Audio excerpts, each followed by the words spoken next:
ખેડૂત મિત્રો, ખેડૂત સેવા ભાવતાલ ચેનલમાં સ્વાગત છે। નવો હોય તો ચેનલને સબસ્ક્રાઇબ કરી દેજો, બેલ આઇકનને પ્રેસ કરી દેજો ભૂલ્યો, જેથી કરીને હવામાન વિડીયો તમને મળી રહે। હવામાન નિષ્ણાંતોએ મોટી કરી આગાહી। રાજ્યમાં ફરી આ જિલ્લાઓમાં થશે કમોસમી વરસાદ। આંબાલાલ પટેલે આગાહી કરતા જણાવ્યું છે, રાજ્યમાં ફરી એકવાર જિલ્લાઓમાં થશે કમોસમી વરસાદની આગાહી।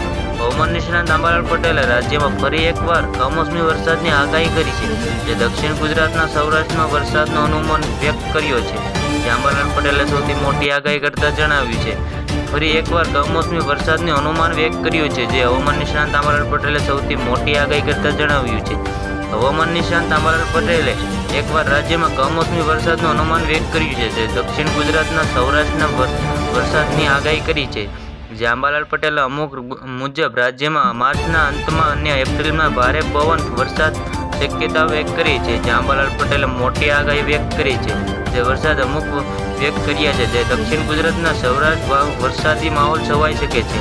જે માર્ચ અંતમાં એપ્રિલ ભારે પવન ફૂંકાવાની શક્યતા પણ વ્યક્ત કરી છે। જે આંબાલાલ પટેલે સૌથી મોટી આગાહી કરી છે, જે ગુજરાતના સૌરાષ્ટ્રના ભાગોમાં વિસ્તારોમાં કમોસમી વરસાદ થવાની પણ શક્યતા વ્યક્ત કરી છે।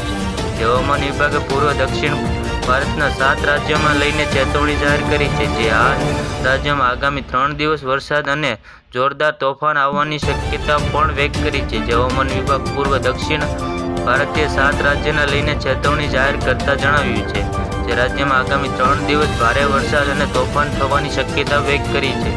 હવામાન વિભાગે જે ચેતવણી જાહેર કરી છે, જે મધ્યપ્રદેશ અને છત્તીસગઢમાં અને તેલંગાણામાં કરા પડવાની સંભાવના અને અરુણાચલ પ્રદેશમાં છૂટા સ્થળોએ હળવા વરસાદની શક્યતા વ્યક્ત કરી છે, જે સૌથી મોટી આગાહી કરતા જણાવ્યું છે।